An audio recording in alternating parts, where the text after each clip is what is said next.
Money FM 89.3, best of breakfast. Mind your business, only on Money FM 89.3. Welcome to Mind Your Business. From sustainability to digitalization and Industry 5.0, the 5-decade-long diplomatic ties between Finland and Singapore have evolved into a robust partnership, not just on the political and cultural front, but in business as well. As part of efforts to deepen the collaboration between Finnish and Singapore companies, events such as the inaugural Finland Week was held in Singapore last December.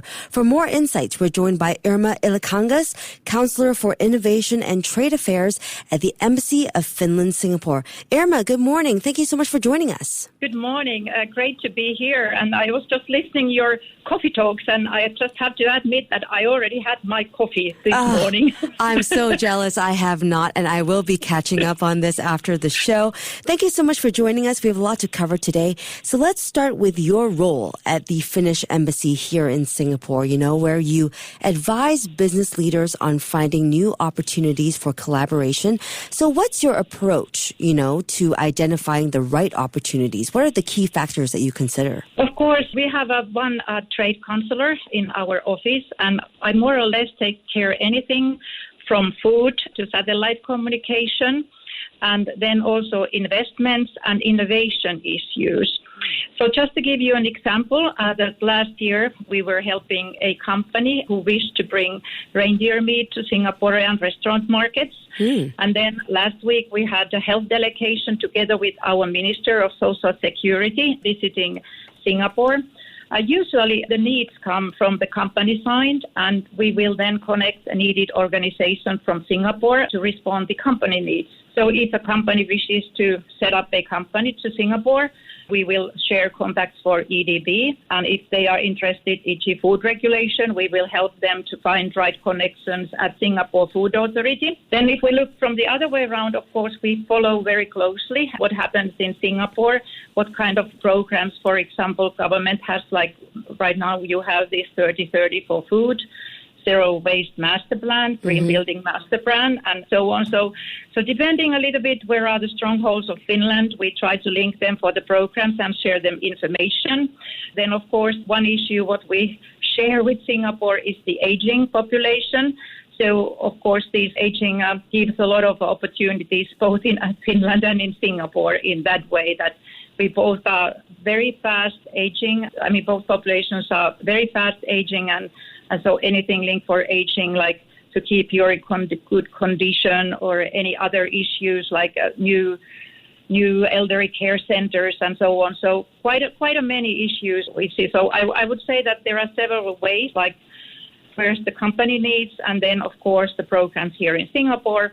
And then again, if there are something, let's say, big thing happening like aging. I mean, we all get old, so I really wish that when I get older, all the services what I need would be available. So we can also share that issue. Yeah, so definitely a lot of opportunities to collaborate. Are you able to ballpark how many Finnish businesses we can find here in Singapore? We have large global companies which are here in Singapore, like Nokia, Wärtsilä. Then we also have Kone, makes the elevators, and Kone Cranes. So we have a huge, larger company, and not to mention Neste, which does the sustainable aviation fuel. These are the largest global companies which have been established in Singapore a very, very long time already. I think they all hire probably 90% of their staff, or even more, is Singaporeans, and then they have a handful of Finnish people working there. So they have been very long time here. Then we also have medium size and then smaller size, like maybe 1-2 person consultancy clubs, consultancy companies here. But totally maybe we estimate something between 100 to 150, depending how you calculate them. 80 daughter companies we know are here in Singapore. But for sometimes the calculation methods is different because as Singapore is the hub for Southeast Asia, so very many of the Finnish companies also have their regional hub in Singapore, and also then the Singapore office to to support the Singaporean customers. Okay, well, I don't think many of our listeners know that we have such strong ties with Finland, and collaboration between companies from different countries can come with its challenges, I'm sure, perhaps from cultural differences to varying business practices. So what are some common areas where Finnish businesses and their leaders might find a bit more challenging when working with Singaporean companies? I don't see that there is very much different challenges. I think one thing what we share that both countries, Finland has a lot of regulations and standardization, and the companies follow them. Singapore, of course, has also them. So I think one issue is to understand the local needs here, either from the regulatory side or the standardization side, and then you need to localize your offering for that thing. I think that is kind of fact to enter to any markets. Some differences, what I see, I think they are more of learning about the culture and also the country habits in a way, that Singapore is very dynamic and fast.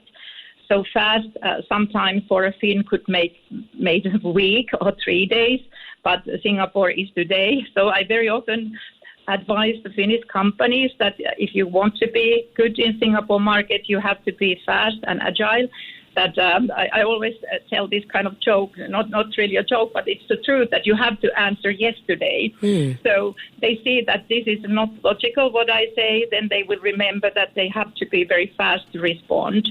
Of course, also one thing which is happening in Singapore, that Singapore doesn't stop. I think Singapore stops only for Chinese New Year for 2 days.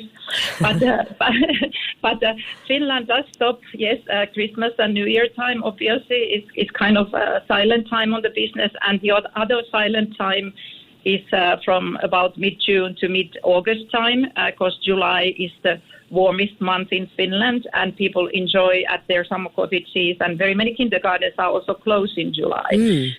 So sometimes to make business trip either from Finland to Singapore or Singapore to Finland, I would say please avoid the July.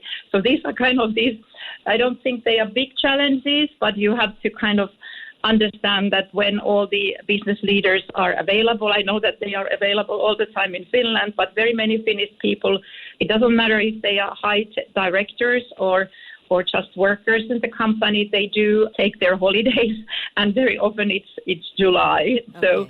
So please don't do any delegation trips to Finland in July. That would be my advice. Avoid July, okay.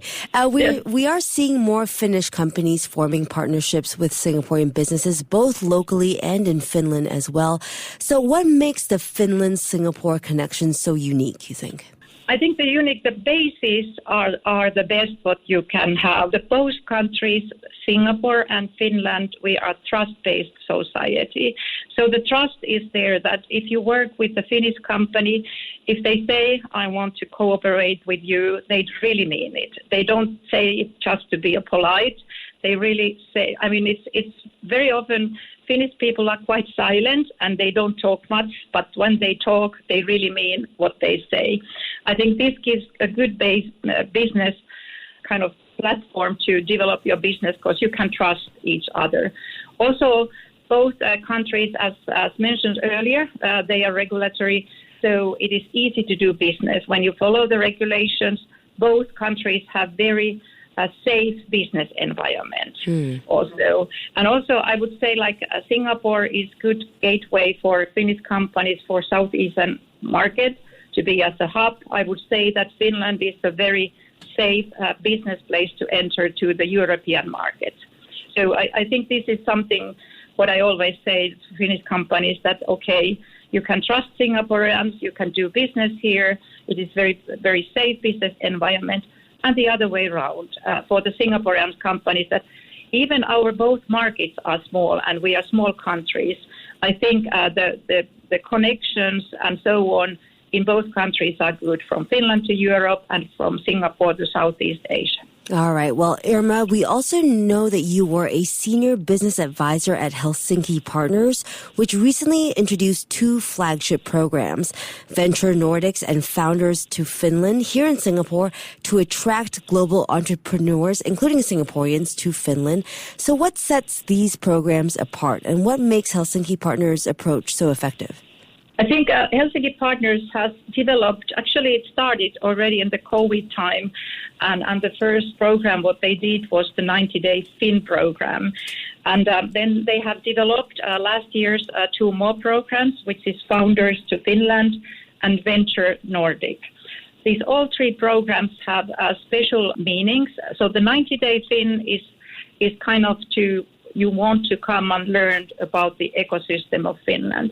It doesn't matter if you are university teacher, if you are investors, or if you are founder, if you have your own company, but you want to find out what is the business ecosystem in Finland, where are the connections, and so on. Then the Founders to Finland program is meant for the companies which want to establish business in Finland. So this program takes about 7 days. It's normally in conjunction with the larger events like Slush, which is the largest startup event in Finland. Again, it is the fast track to a business ecosystem in Finland. So you have 7 days full program about some according to your needs and some about the common issues, that what are the regulatory issues, what are the investments, how the banks operate and everything.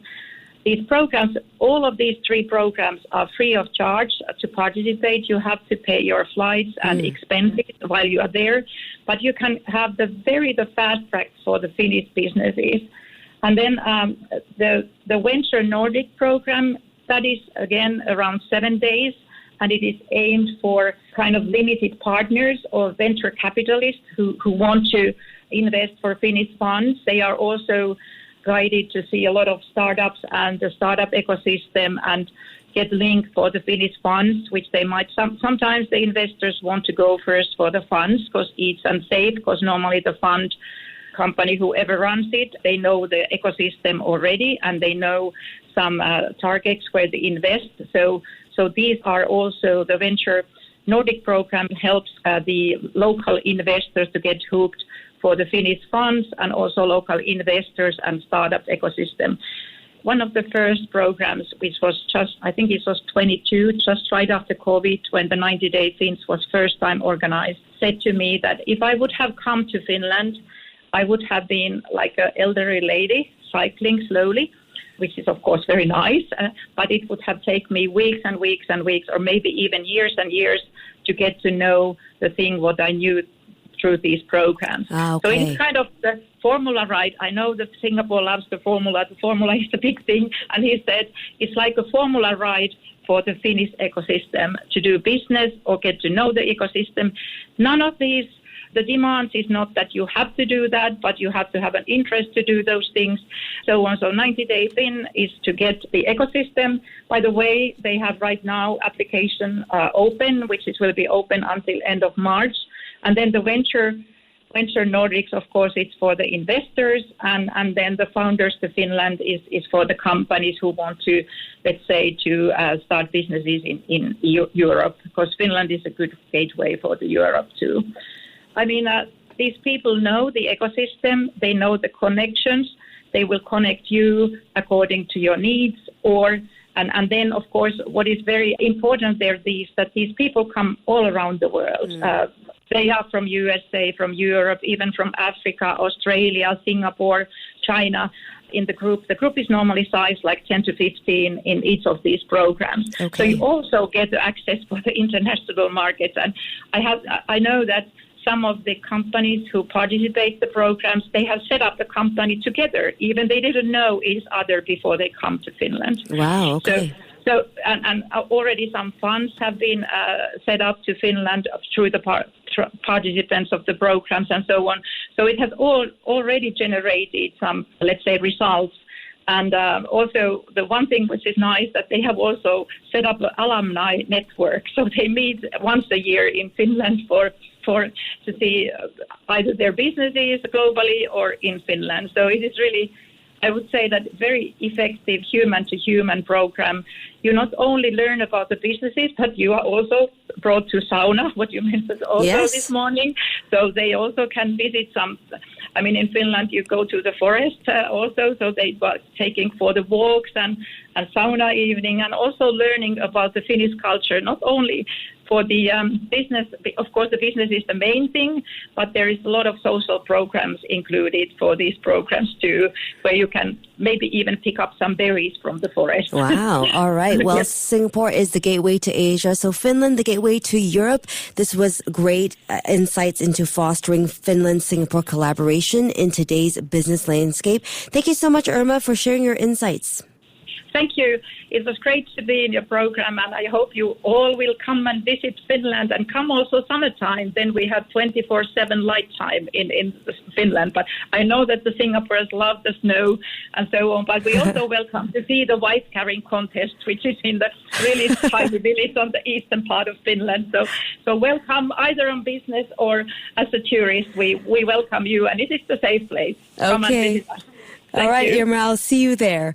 We've been speaking with Irma Ylikangas, Counsellor for Innovation and Trade Affairs at the Embassy of Finland Singapore. Stay ahead with Money FM 89.3.